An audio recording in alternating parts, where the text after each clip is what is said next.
Hi there, we're your IP consultants. This is about to be highly indulgent, so sit back and unpack your anticonvulsants, and we'll tell you where to shove your Stanleys and Vulcans. We'll use this device for unsolicited advice. You didn't ask us for it, but you can't beat the price. We offer up our services from the US to Sweden. We're your IP consultants, Vincent and Ian.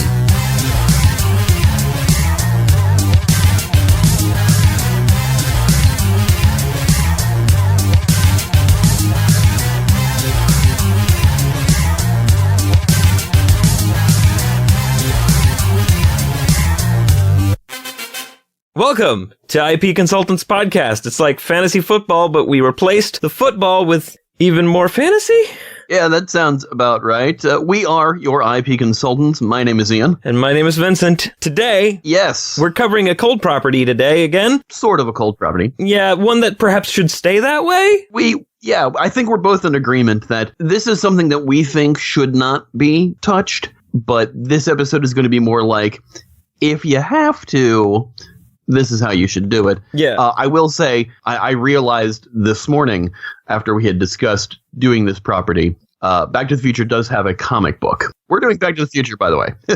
Yeah, we're going to talk about Back to the Future. There's also a video game, I think, or something like that. Yeah, but that game is also not recent. Right.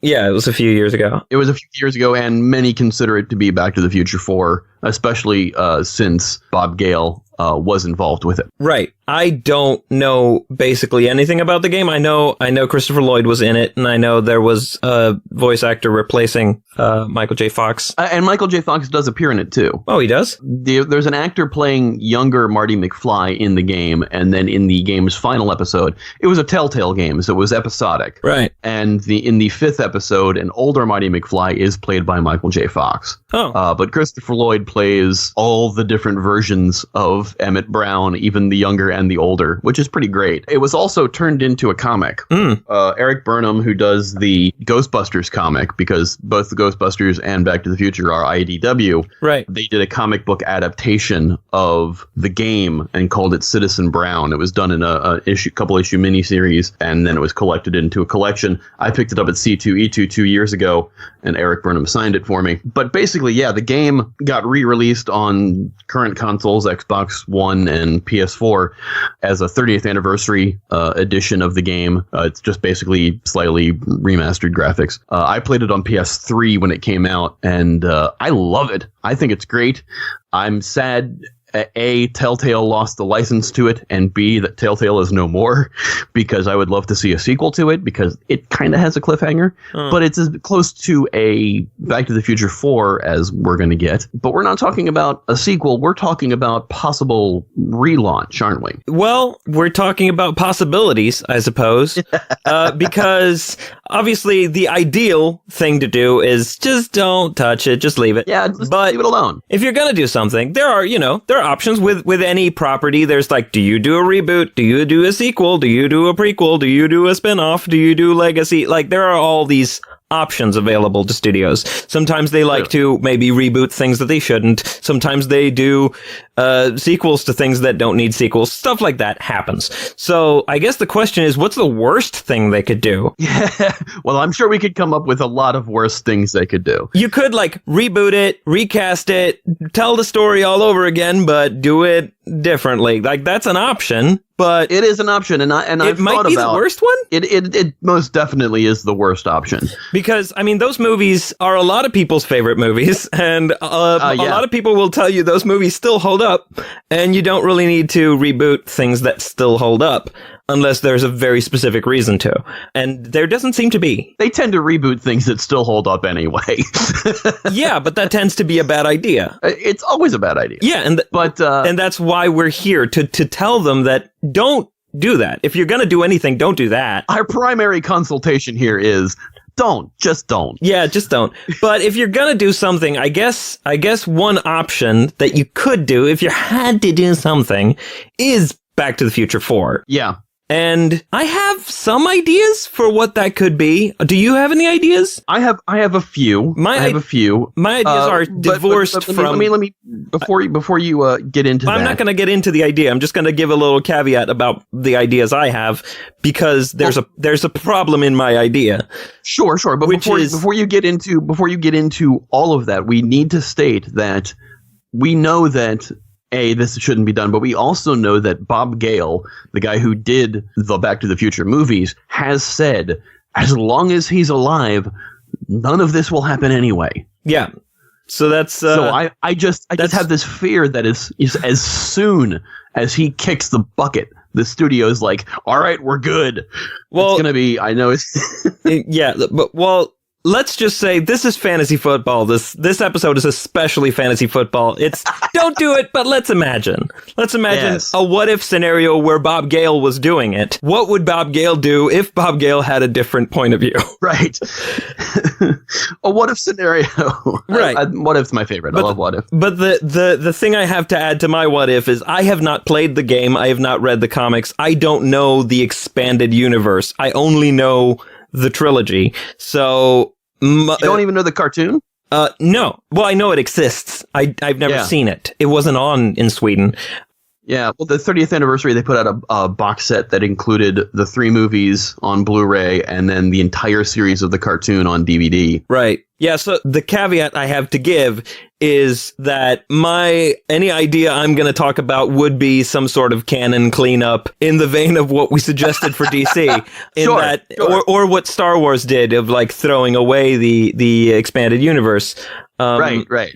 So that would be where my idea lies, not because I have anything against the expanded universe, but because I simply don't know it. Oh, sure. That makes sense. That's my caveat. Okay, fair. That is entirely fair, and I think a good justification, because honestly, I don't think a lot of people who would be going to see a sequel would be even aware of the game or the comic or the cartoon series, which, is a fair assumption. Most people who are, we've talked about possibly doing Ghostbusters on this show too, and the comic book takes everything into account. It counts the movies, it counts the video game, it counts the different cartoon series, all as canon in the comic book series. Right. So, ideally that's what we would want the movie to do, is to assume everything into canon, but realistically that's not going to be a possibility. Right. Because there are going to be so many people who are going to miss out on those things. So what was your idea for the sequel, Back to the Future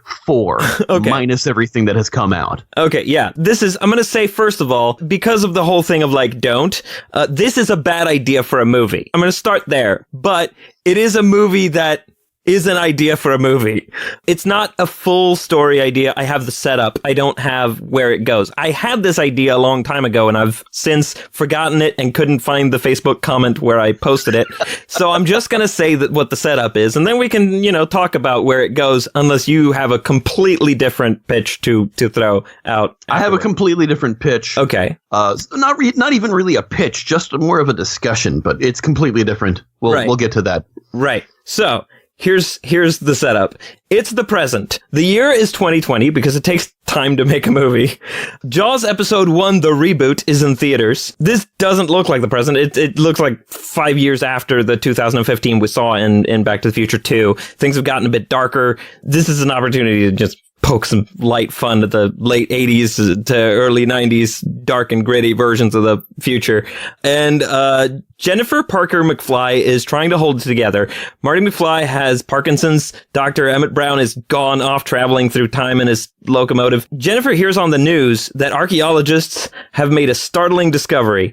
Bits of what appears to be a locomotive have been discovered among dinosaur fossils, carbon dated to the Cretaceous period. Doc is stuck in dinosaur times. Now, Jennifer has to fix the DeLorean, which is a famously shitty car. Looks cool.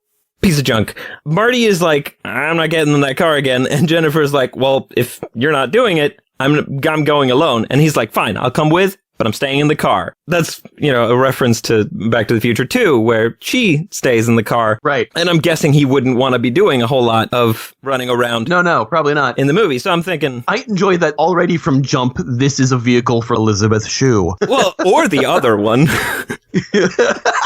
Bring the original Jennifer back from the first movie. Well, they could do there is the possibility of having the timelines split so that you have both of them. Oh my God. You're gonna do a Roseanne reboot. The two Beckys. Yeah, exactly. So they go to the Cretaceous period. Now they gotta find Doc. Once they do, he's like, we gotta go back to the future. That was not bad. And Jen and Marty are like, no duh. And Doc is like, no, the far future. Turns out someone came and stole the time travel-y parts of the locomotive. He thinks it's the Libyans. Turns out it's aliens.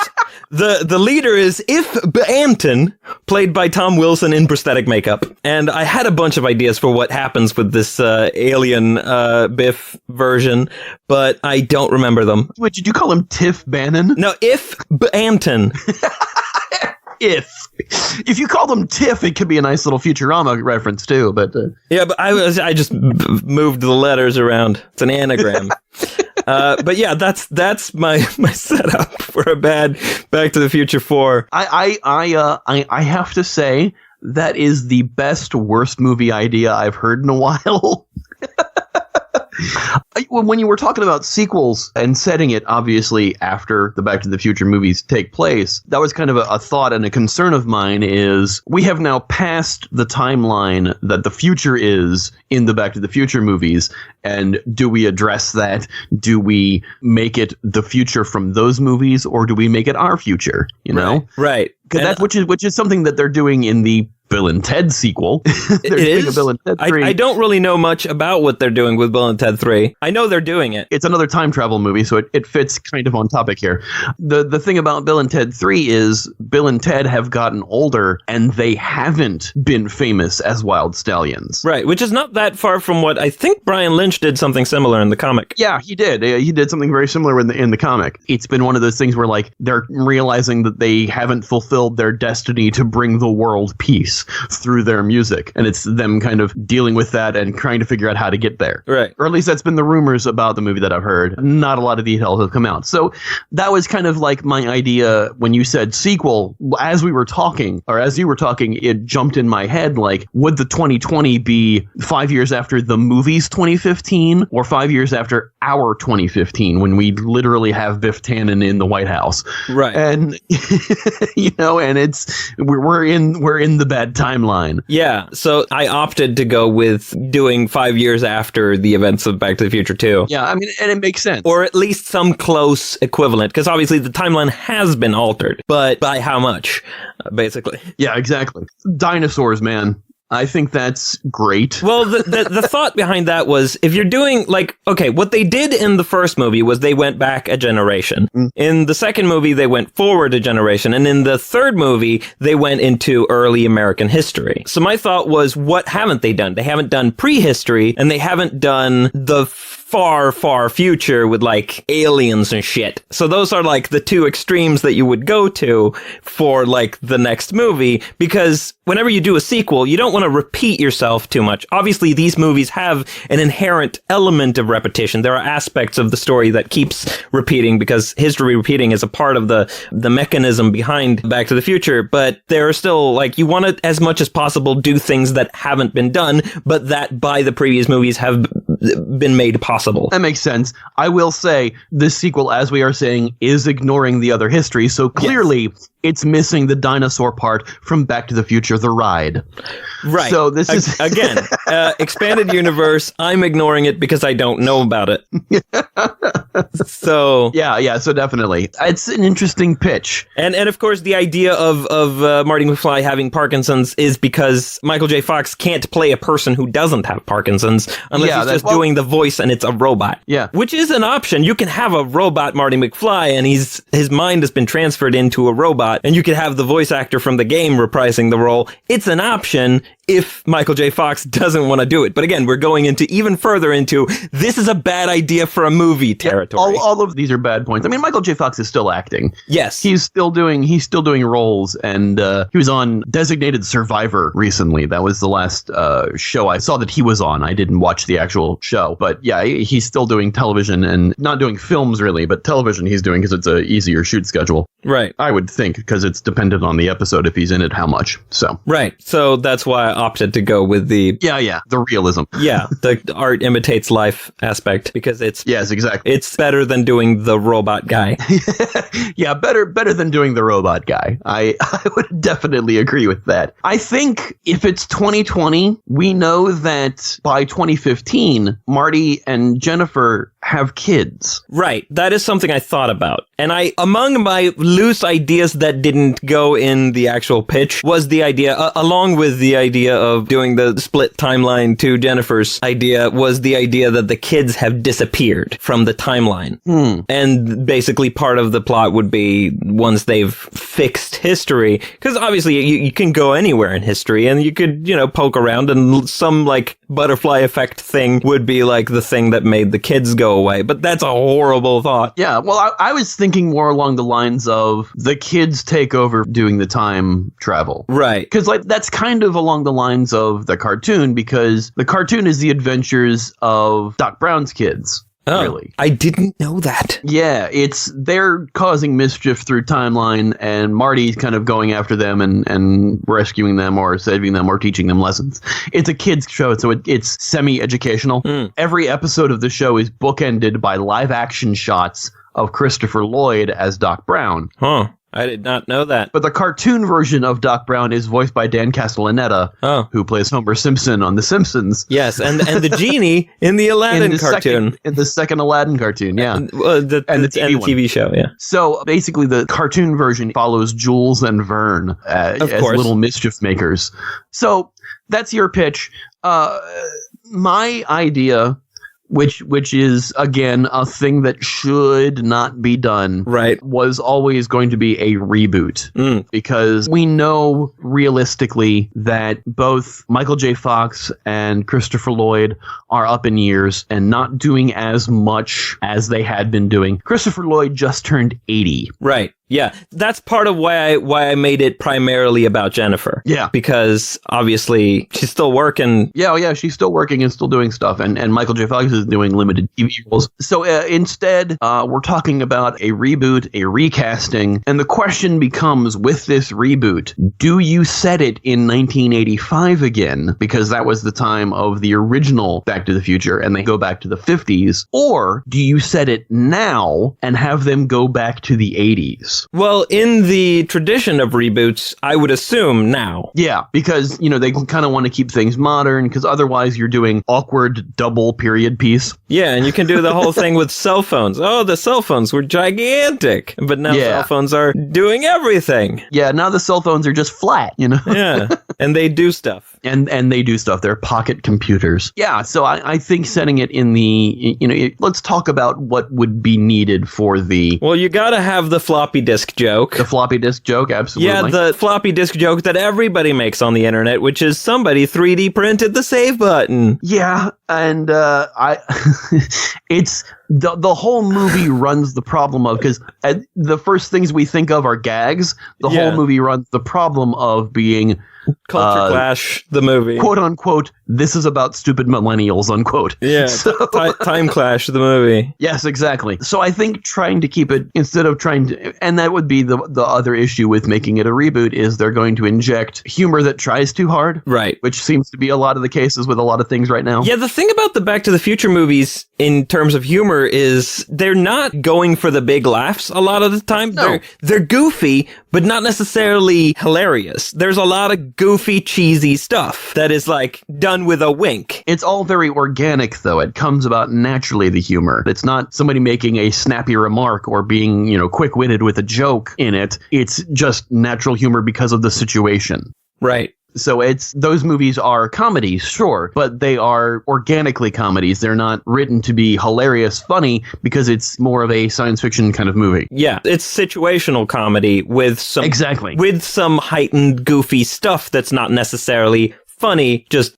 goofy. Exactly. And a lot of what George Lucas would call rhyming. How do you mean? Well, George Lucas, during the production of Star Wars Episode 1, The Phantom Menace, he used a phrase that goes, it's like poetry, it's got a rhyme, which is when a movie references the previous movies in like stylistic choices and moments and bits and pieces that are like echoes of previous movies. Sure. Reference. The Star Wars movies do that a lot since, well, I guess starting with the prequels and ever since. The new movies are obviously echoing the old movies a lot. And that's something that George Lucas refers to as rhyming. And the Back to the Future movies do that a lot. There's a lot of stuff in the second movie that's a direct like echo of the first movie, and a lot of stuff in the third movie that's a direct echo of a lot of the stuff in the first couple of movies. Terminator 2 does that too.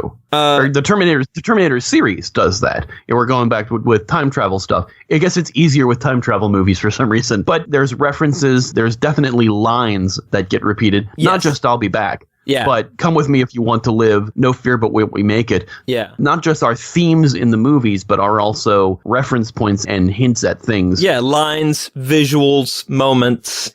Yeah, so you have Kyle Reese say "Come with me if you want to live" in the first movie, right? And then having the Terminator say it to Sarah Connor in the second movie is not just a reference to it, but it's also a flip on the script of what the whole meaning of that movie is supposed to be. Right. And those are examples of them doing it right. Right. That's good use of rhyming. And the Back to the Future movies did that as well, is all I'm saying. It's part of the fabric of this franchise is rhyming. And we would want the reboot to be able to do that properly and well and do justice to the original series, as opposed to, hey, we made a reference to the thing. Did you see the reference? Let's point it out. Let's point at the reference. Can you see the reference that we've made? Which is what the Ghostbusters reboot did a lot.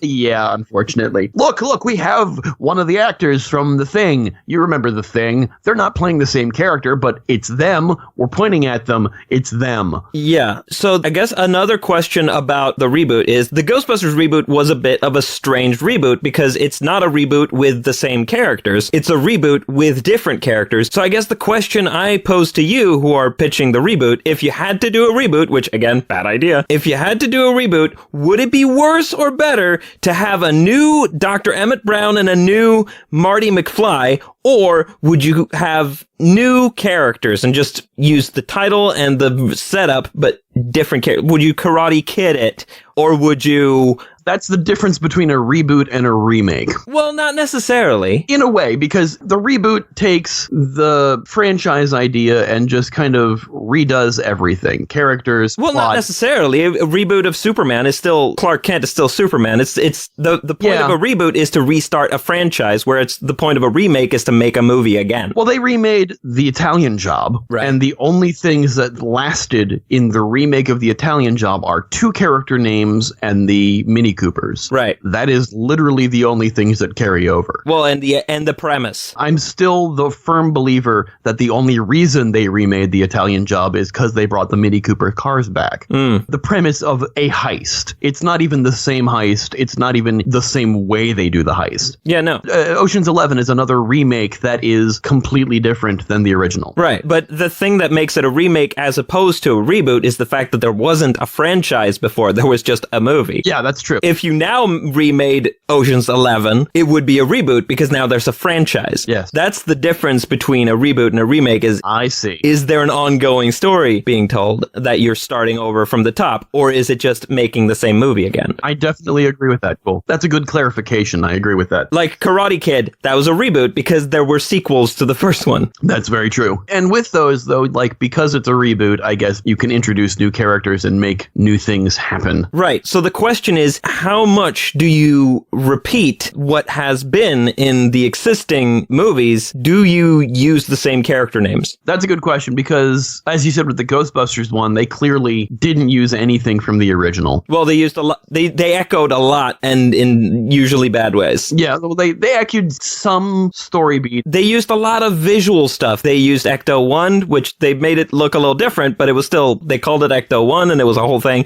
They had the same logo. They had the same building. They had At the end, they had the same building, and at the end, they introduced Gozer, too. and they had Slimer. Yeah. Right. So there's a lot of like iconography that they reference. And also there was, a random bust of Egon, even though Egon doesn't exist in that universe. It was weird. They didn't think about what they were doing as the problem. So that's why I'm asking you to think let's about the do the echoing, but put thought into it, basically. Right. So here's a reference that would be interesting to have in there, and that is have whoever the scientist is who's inventing the time machine, be it a new Emmett Brown or somebody with a different name, have him be doing it at a nuclear power plant.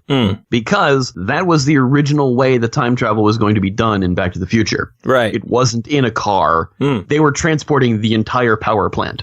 Oh.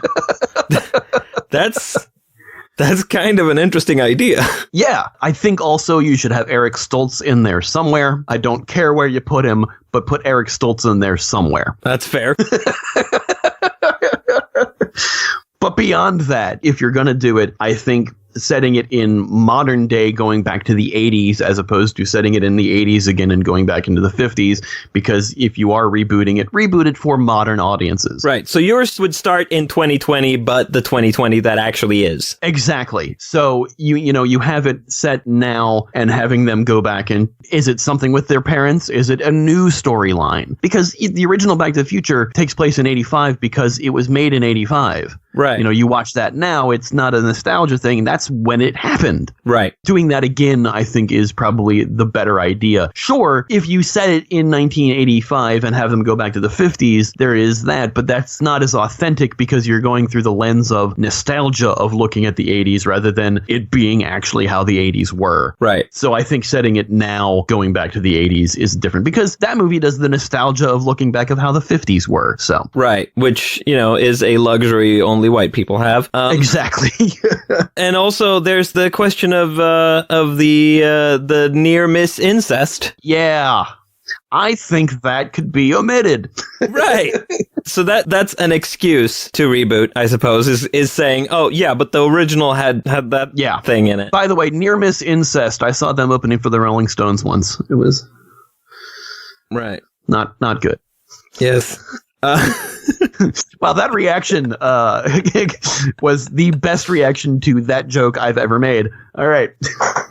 I think with the reboot, try not to oversaturate the characters. With a lot of reboots, they try to put too many things in. They try to make it too, for lack of a better way of saying it, edgy. There's the reboot of RoboCop. Yeah. The reboot of RoboCop and the reboot of Total Recall. I knew you were going to say Total Recall. I was just waiting for it. Otherwise, I would have said it. I didn't see it, but I saw enough of it to sort of know what they did and to know what mistakes they did, which is repeating a lot of the stuff, but taking out the stuff that made it magical, which is the fun, right? They took out the fun. They took out likable characters. The Total Recall reboot made it kind of closer to the original story. A sidebar here, when the original Total Recall was...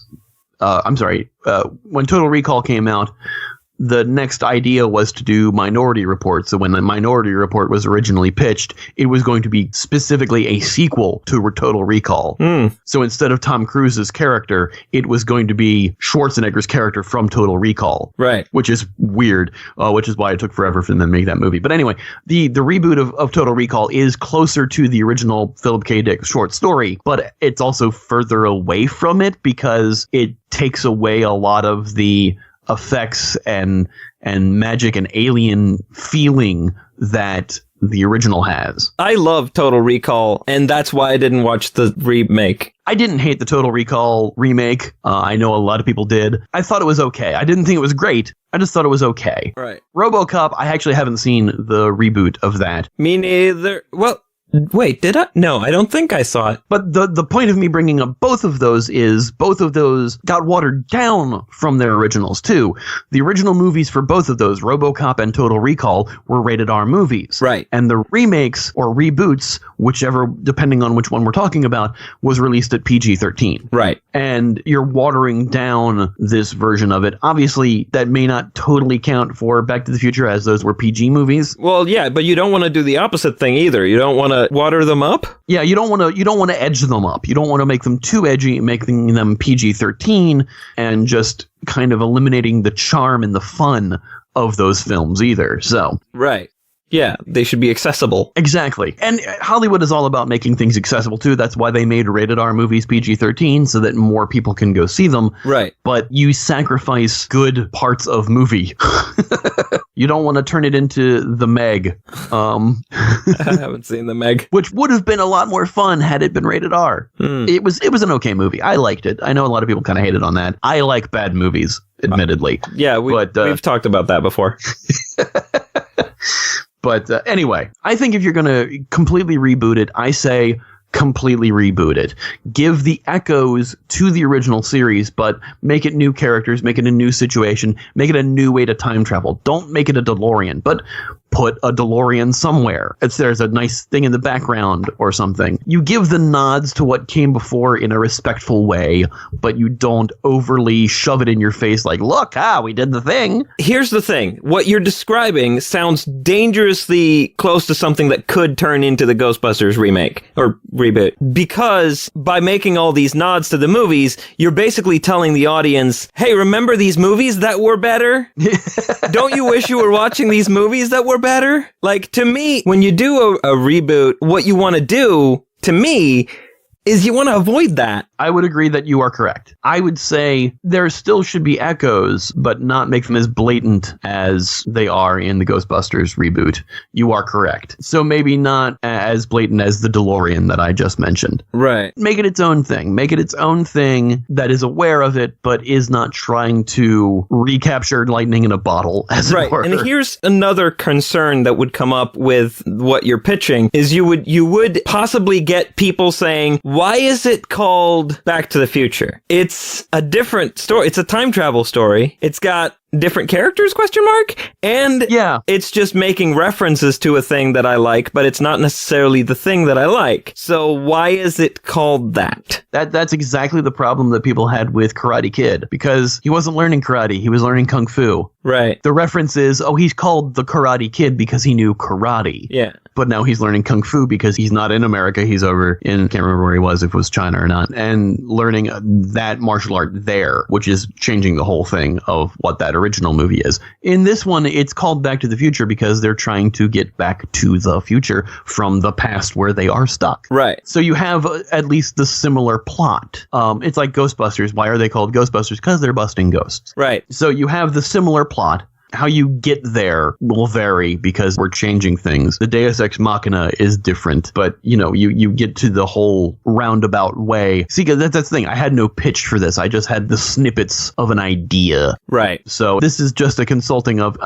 don't do this. Yeah. Because these are not good ideas. They're not even good enough for me to waste time thinking you're about. Definitely in dangerous waters. Yes, exactly. We're pointing out all the things that could go wrong with this pitch. Yeah. Because obviously, there's so many that could, and it's a thing that shouldn't be done. Yeah. That's why I didn't even waste time thinking of pitching it, because it just shouldn't happen. Right. Yeah. Well, the short version of this episode is, hey, don't do it. We've been your IP consultants. Thanks, bye. Yeah. 3-second episode. Yeah. So, is there anything else to say about or did we cover it? Or do we go deeper into what happens in the sequels? I think what ideally people should take away from this is that while it may technically be a cold property on film, a lot of people may not realize that there is that Back to the Future expanded universe. Right. There is the cartoon series. Right. There is the video game, which if you don't play video games on YouTube, there is a collection. It's like a 4-hour video of all the cutscenes and everything from the game compiled into a movie-length feature. So you can just sit and watch it and have that be your Back to the Future 4. Huh. The comic book series is fantastic. Is it? Great writers on it. Bob Gale is involved. So it's a good, interesting continuation, doing things that you can't do in live action because you have the medium of, art instead of live action moving things. And it's very good too. So you have that expanded universe a little bit. What eventually people who will become more aware of those will be like, well, we just want an adaptation of this. Right.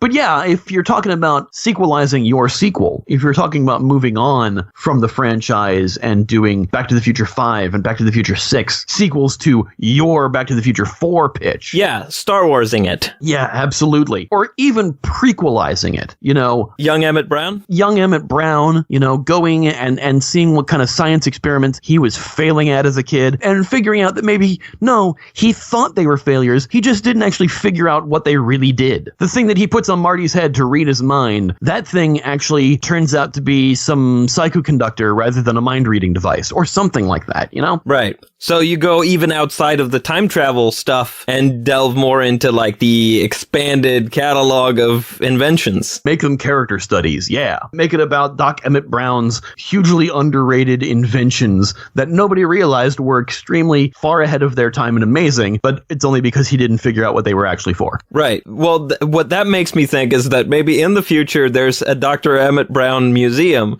of all of his failed inventions and the one that is that works, and you could have someone maybe go to that museum and steal the DeLorean. Well, or find that all of the non-functioning inventions turns out to actually do stuff. Yeah. But yeah, steal the DeLorean, which again, famously shitty car. You gotta fix it. They've destroyed the DeLorean like so many times anyway. So So yeah, I think we've kind of run out. Yeah, this episode so far is really short. So I guess we got to do a new segment, Nebbish or Knobbish. I've noticed. You had this planned. I've noticed that you've mentioned in previous episodes more than once that characters are a nebbish. It's an ongoing identification thing going on. So I want to run this by you with Back to the Future. I'm going to run some characters by you, and you're going to tell me if they're a nebbish, in which case you say nebbish, or they're not, in which case you say knobbish. Oh, knobbish. Yeah. I thought you were saying they were knobbish, as in they were a bit of a knob. No, it's knobbish. So it's two words. Okay. Nebbish or knobbish. Yeah. All right. Sure. I'll play. Okay. Marty McFly. Knobbish. Doc Emmett Brown.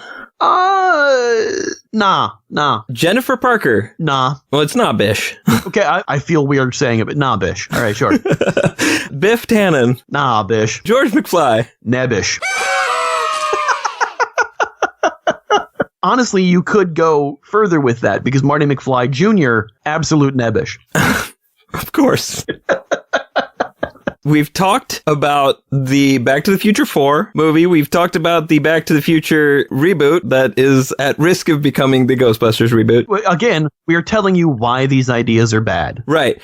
And that is how we are consulting. Now, if we go into spin-offs, which we've touched upon, possible spin-offs, what are some things that could be done in the Back to the Future universe that aren't Back to the Future? That might be a bit more of a rabbit hole to fall into. Let's go through Biff Tannen's lineage. Right. He's got that Wild West outlaw. Mad Dog Tannen was the one from the Wild West, and then there's Biff, and then there's his grandson, Griff, because he calls Biff Tannen Grandpa, because that version of Biff Tannen and Marty McFly Jr. are the same age, roughly. Right. So, yeah, so, like, who is his son? Who was the Tannen before Biff? He lives with his grandma, but where are his real parents? What happened to them? What is their history? It's a lineage of assholes. Right. It's a history of total dicks. Let's learn. Is there one good Tannen? Is there the one Tannen that's actually kind of a nice guy and isn't making trouble for various McFlys?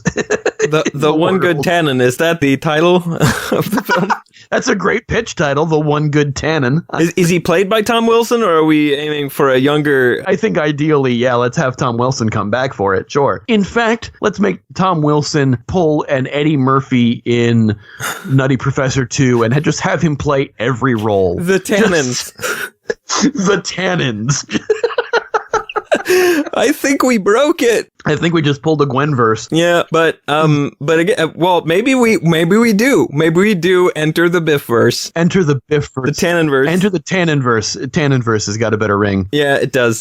So it's a multiverse story. I guess we're changing the rules of time travel of Back to the Future, because now when you change time, it splits off. Well, they say that in 2, it splits off to its own thing, and going back to the original is tough. So it's just Biff fucking up time timelines all over the place, trying to get creating back? all these different and trying to get back to the original where he came from. So it's not Back to the Future, it's Back to the Right Present. That is the most convoluted, complicated title. I love it. Oh, that's perfect. Back to the Right Present. People won't care if it's a reboot or a remake or anything. They're just going to say that title, it's connected, clearly, but it's fucked up because it's Biff. Oh, but Perfect. maybe it's the Biff from the altered timeline, so it's the Biff who's, nice. The Biff who got punched. Yeah, that Biff, because he's trying to get back to his reality, but he's in the other one where the bad Biff is. Yeah. So, no, here's the thing, though. That Biff became such a milquetoast after getting punched once. He went from the thug prick character to kind of being a little nebbish. He's actually a little bish. You've made him this little kind of afraid of George McFly character. Right. Which, is bizarre in itself. So imagine him being afraid of Biff Tannen. Yeah, being afraid of his former self. The him he could have been if he hadn't been punched. Yeah. Had he gone through with the horrible, horrible date rape. Good Lord. I mean, there's a lot of complicated problems in the original series. Yeah. But yeah, even better, what if he's stolen the DeLorean and is going through time to correct all his older versions? Put all the Tannens on the path to right, making them not be like a redemption story for his family. Right, and the person who is the one against him is the Tannen who got it all, the casino Tannen. The Trump Tannen, yeah. Yeah, that one, who maybe in his universe became president. Yes. Oh, that's perfect. Mwah. I love it. I think it's a great idea. So you've got the Nebbish Tannen versus the President Tannen. Uh-huh. And they're going around, one of them is trying to correct all the other ones, and one of them is going around just ruining everything and just basically creating an army of Biffs and Griffs. It's a battle through time. Who can get there first? It doesn't matter. It's a time machine. It's a battle through time of trying to course correct everything until one of them is just erased from history and watches them fade away like Marty playing the guitar. Right, and eventually getting back to the right present. Back to the Right Present. Starring Tom Wilson. A IP Consultants production. Starring Tom Wilson as everyone. I think we nailed it with that one. Can we top it? Can we top it? I don't know if we should. Well, we're still running a bit short. That's okay. I think after last week's episode, that might be okay. So we're not going to pitch Enter the George-verse? You know what we should pitch for George McFly? Movie adaptations of his books. That's an idea. What are his books? George McFly's The First Back to the Future takes place, and he gets visited by Darth Vader from the planet Vulcan in the hazmat suit, and it takes him 30 years to write the book about it called A Match Made in Space. Right. Which is available on Amazon, a real book. It is? I think it's just a cover and the inside of the book is blank pages. Oh, that sucks. So they didn't even castle it? It's a blank journal. So yeah, it's the cover of A Match Made in Space by George McFly, but inside is all blank pages. They did the same thing with the Handbook for the Recently Deceased. So, because I think the show Castle is about an author. I haven't seen Castle. I don't watch it, but he's played by Nathan Fillion, and he's an author, and they've released actual books by that fake author. I don't know who writes them. I know in Mallrats, when they made What's-Her-Head's book in Mallrats, they had like physical copies of the book that actually had chapters in it that actually went along with what the movie was about and what they described the book to be alike. And like those props wound up on eBay a long time ago. I've never been able to get one, but I've wanted one because it's actually, Kevin actually wrote the chapters for it. Because there are a few things like that, shows or movies, or I guess it's usually shows. I think I've heard of some other show doing as well, like they've released actual books by a character in the show. By the characters, yeah. That's a thing that is done, so I'm a little upset that they would release blank pages and not just hire an author to write it. It's not an official release. That's the thing. I think it's a fanish thing. But yeah, I think absolutely, A, we should have a real book of A Match Made in Space, and B, I want to see the film adaptation of it. That'll be bookended by Crispin Glover talking about how he feels he got the idea, because he's clearly bullshitting getting the idea because he knows if he tells him that it really happened to him, nobody will believe him and they'll think he's crazy. So he's talking about how the idea came to him and almost making it a documentary series. And then like the problem with Crispin Glover is he already exited and was replaced by a different actor with a mask of his face that cost Actors Guild rules to be written where you can't fucking do that. Yeah, I know. The sentence, the problem with Crispin Glover is multifold anyway. True. But I think, for this, let's bring him back. Let's make amends. Otherwise, just make it a straight adaptation of A Match Made in Space and making it, what would George McFly have written as a book and then become a Hollywood picture? Right. And sort of Garth Marenghiing it? Yeah, absolutely. Or, I guess, Children's Hospitaling it? More Garth Marenghiing it. For those who don't know what Garth Marenghi's Dark Place is, Garth Marenghi is an author who did a TV series that was never aired, and then they found the footage, and he's talking about the show that never aired while you're watching it. And it was like a 6-episode thing that they aired on Cartoon Network's Adult Swim not long ago, maybe about 2007 or so. It's not a real show from the 80s, and Garth Marenghi is not a real author. It's a made-up fake thing. It's a character thing. Richard Ayoade's in it as a character. So they're playing a character who's also playing a character in a show. So it's super meta. Patrick H. Willems just did a video about it, and it's great. So I recommend watching that. And it's watch the show. It's all on YouTube. It's only 6 episodes. And Children's Hospital did a similar thing where it's a fake hospital soap, and it's intercut with behind-the-scenes interviews and stuff. Yeah. Of the fake actors who play the characters, played by the actors who actually played the characters. Played by actors we know. Right. So it's like Rob Corddry as this actor who also plays a doctor who's also a clown. Right. So it's... Yeah, so it's that format with George McFly. It's a behind-the-scenes movie intercut with the actual movie. Yeah, I think so. I think that would be way more entertaining than just let's make A Match Made in Space, because people would see the trailer for A Match Made in Space come up. That's just the straight adaptation of a book that doesn't exist and go, what the actual fuck is this? How did they greenlight it with this title? So would this movie be made by Rob Corddry and or the guys behind Dark Place? Series directed by Richard Ayoade, writing credits by Richard Ayoade and Matthew Holness. Oh. And Matthew Holness played Garth and Rick Douglas, which is the main guy. But yeah, it's worth looking into and checking out. But yeah, doing that style. You get either those guys or you get Rob Corddry and those guys. Yeah, getting the Children's Hospital people. But basically make it a self-aware, meta, mockumentary kind of thing about that book. Or the movie based on the book. The movie based on the book, yeah. More importantly, the movie based on the book. That's what I meant. Or the TV show based on the book. Because if it's a movie based on a TV show based on a book, that could be a whole thing. Oh, I'm gone cross-eyed. Or let's just do a documentary about George McFly, the author. What other books he's done. Yeah. And because you can't get Crispin Glover, you just have him be dead. Yeah. And you just go like, oh, this dead author that we're celebrating with this movie that's being made because he just died. You could almost, if it weren't for... And you blur out his face. You show like still photos with like pixelation over the face because it's no, his face is always turned away from the camera. Yeah. His face is always not facing the camera in those photos. They're all candid. He's always doing the hand. Yeah. Or like you intercut interview footage because it's old interview footage and you just use old interviews from Crispin Glover. Well, you probably can't do that legally. That's what I'm saying. You can't do that because of what happened with Crispin Glover. But the way they did Dead Men Don't Wear Plaid, they couldn't do now, so because of that. Yeah. Even Weird Al's fake interviews, where he takes real interviews with people, but he cuts them up to say things that he's suggested by his questions. That would be kind of almost the style of this documentary. So what else do we have? Back to the Future, the Flamethrower. I have. Well, no idea. we've got the possible idea of expanding the story of young Emmett Brown. True. And possibly Emmett Brown's kids. And possibly Marty and Jennifer's kids. Yes. Because the future has changed so much, they grew up and they didn't look exactly all like Marty. Considering, for some reason, instead of having Jennifer play the daughter, they had Michael J. Fox play the daughter, too.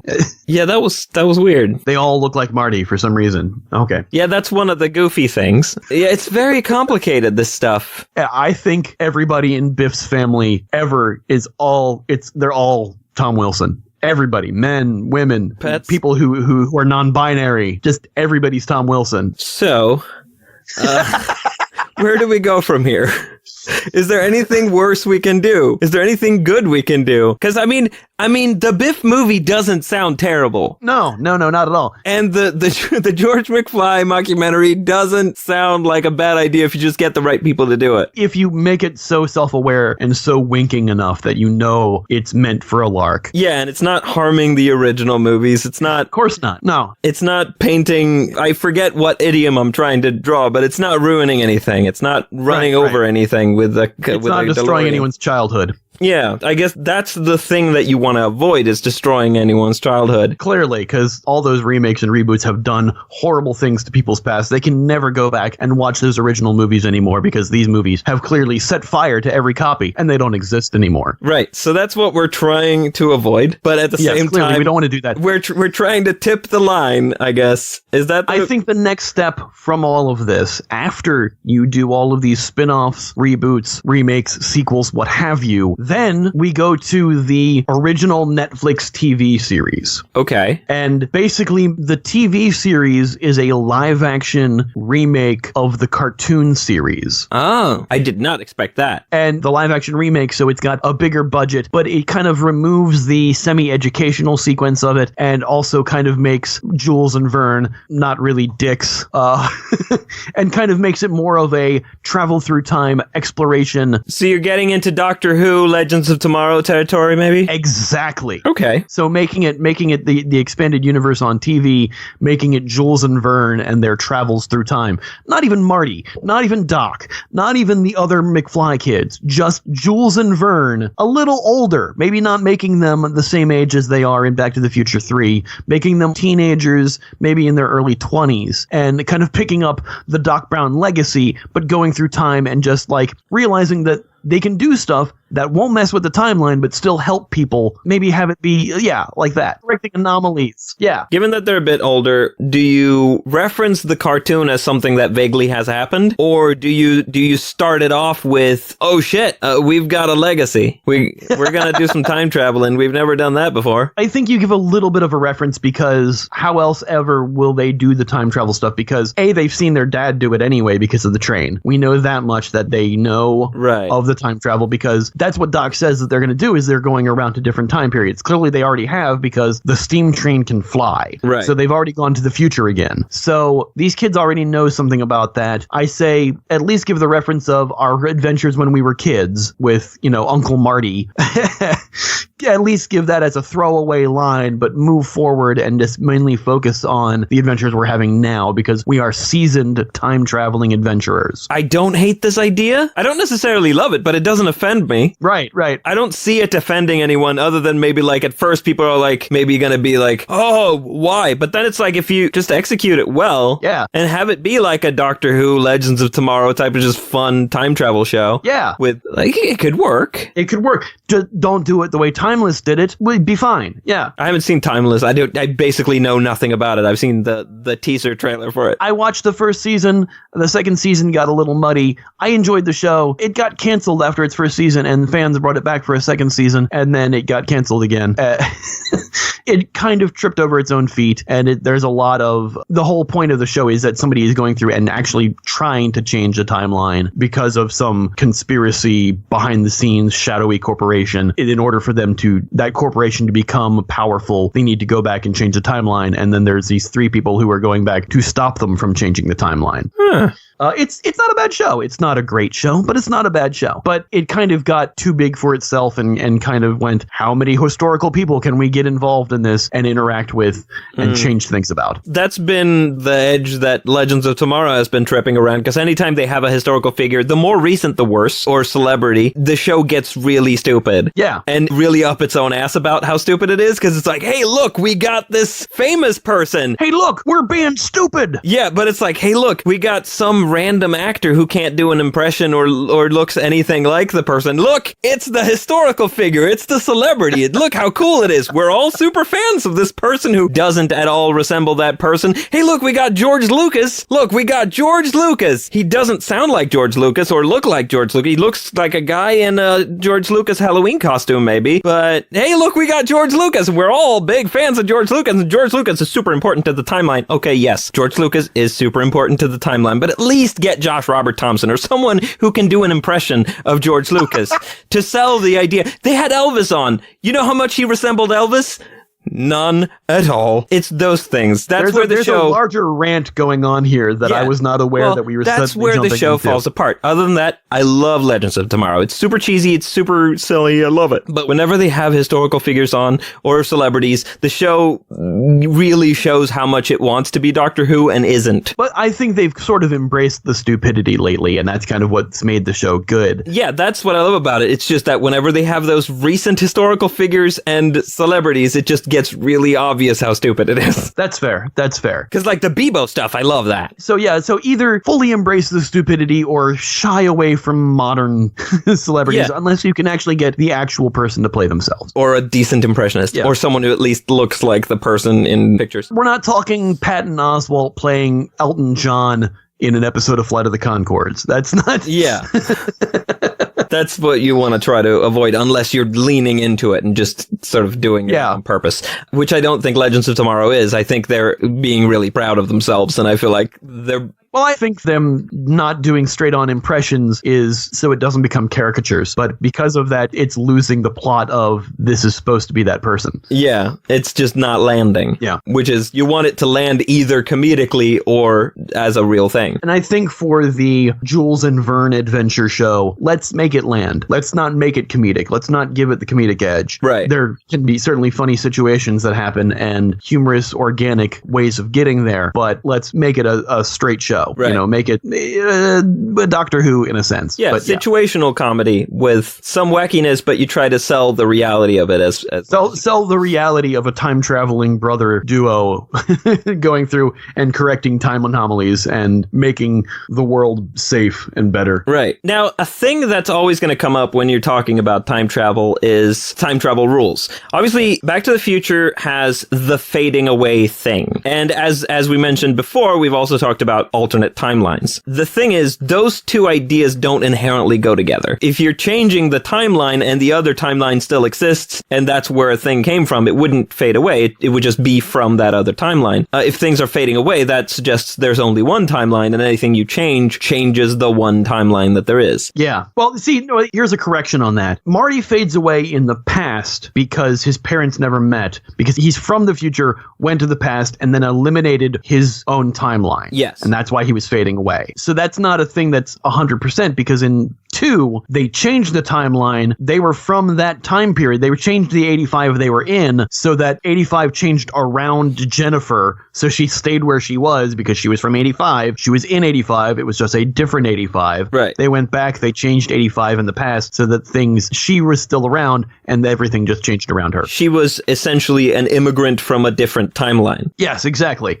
And that's, at least on the surface, a contradiction. A little bit. I still think it follows the main thread, and I think that's definitely a good thing to have in the series, is if you adhere to it strict enough so that it doesn't become convoluted and lost. Well, the thing is, in Doctor Who, and to some extent in Legends of Tomorrow, they have this thing where it's like, some things are locked in time, and some things can be changed. Yes. In Doctor Who, they call it fixed points in time. Fixed points in time, exactly. And I don't know if they have a name for it in Legends of Tomorrow, but they have basically the same idea. Sure. And plus, they have this idea of once you're changing something, it sort of gradually sets, and then once it's taken a certain amount of time, it has set, and then you can't fix it, basically. Like, it's sure. There's a sort of latency to a change in the timeline, so the effects don't all happen all at once. It happens. A latency to the butterfly effect of it, yeah. Yeah, which is kind of like Back to the Future with the fading photograph thing, because that's not happening instantly, it's happening gradually, and you gotta fix it before it's too late. So it kind of gives you a time limit. Yeah, it's a ticking clock. Yes, exactly. It gives you a point that's running down to try to achieve whatever goal and fix whatever problem there is before that's wiped out. Yeah, it makes no sense, but it's a good storytelling device. Exactly. Plot armor. Yeah.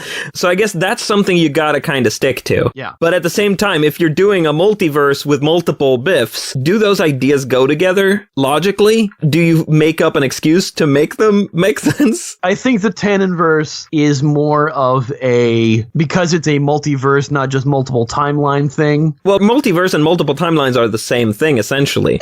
Roughly, yeah, pretty much. Yeah, I don't know, because I think the whole Tanninverse thing, really, honestly, I don't see that being multiple movies. I think that's pretty much just one and done. Well, yeah, it's one movie, but it's one movie that is supposedly taking place under the same set of rules as the existing Back to the Future movies, because it's about Biff Tannen, and he was in the Back to the Future movies. Yes. So either you contradict it and don't care about it, or you set up a reason why it's different, like he's using a different time machine or something. Yeah, absolutely. Definitely something along those lines. I think if we do everything that was said in this thing, they're going to be the people who are going to love the TV show and hate the Back to the Right Present movie. Yeah. Well, Back to the Right Present movie is probably going to be more of a broader comedy. Oh, absolutely. Because you've got Tom Wilson, who's a comedian and probably wants to have a chance to shine comedically. Yeah. And you've got obviously a very sort of inherently funny premise. Yeah, I agree with that. And you've got the idea of multiple versions of the same character meeting, and that's the whole thing that whenever they do that on The Flash, it's always a comedy thing. Yeah. So obviously that's more of a comedy than the Doctor Who-esque TV show. Yes, I would agree with that. There are going to be purists who say, oh no, I don't like the funny things. Let's just keep it with the good time travel science fiction stuff. There are definitely going to be the purists who kind of ignore it. Kind of like how people ignore Highlander too. So I don't know why I'm bringing it up again, but it's a thing. Yeah. So we're definitely going to run into that kind of situation when these things happen. No, if these things were to happen, that is obviously a drawback to it. So right, it's just something to acknowledge. Exactly. So we've got a surprising amount of content pitched in this episode that is built around the idea of don't do any of these things. If you're Hollywood listening, don't listen to this episode and go, hey, they said it's okay. No, don't do these things. Yeah, no, don't do any of these. And if you do, if it's your job to do these things, if somebody said, hey, if you don't do these things, you're going to lose your job because we're doing it and you're the one who's supposed to do it. Sure, listen to this episode and, be... Maybe give us some credit and kick a couple bucks our way because of it. But yeah... Take our advice as a thing of like, worst case scenario, if this is what you're being forced to do... sure, do some of these things, or one of these things. Some of these are actually passable ideas, but in the most part, overall, yeah, don't. Just don't. Yeah, don't if you can avoid it. If you got to do anything. If you're making a time travel movie, don't call it Back to the Future. Call it something else. Yeah. Do something else with it. Ideally. Make a new IP. Yeah, that is the biggest consultation we can do for your IP. If you're trying to reestablish something, for this one, at the very least, don't. Just make your own. Yeah. It's better in the case of Back to the Future to let it lie. And if you're going to do a new time travel thing, you can just do a new time travel thing. It's fine. It doesn't need to be part of an established franchise. It doesn't need to be a new take on an established franchise. It can just be a new thing. Absolutely. But that said, if you have to, these are some ideas. If you have to, these are some ideas. We are here happy to be your IP consultants for any of these ideas. We can further brainstorm them with you if you like. Yeah, hell, we'll write it. Well, I think that brings us to the end of the episode. Yeah, I think we covered it. Well, I think that brings us to the end of the episode. We have been your IP consultants. I'm Vincent. And I'm Ian. And if you have an IP that you think we should consult on, send us an email at ipconsultantspodcast@gmail.com, or you can visit us on Twitter @IPConsultPod, or on Facebook /IPConsultPod. Once again, we are your IP consultants. The podcast is on SoundCloud. That's soundcloud.com/IPConsultants. Have a tasteful tuna. Bye.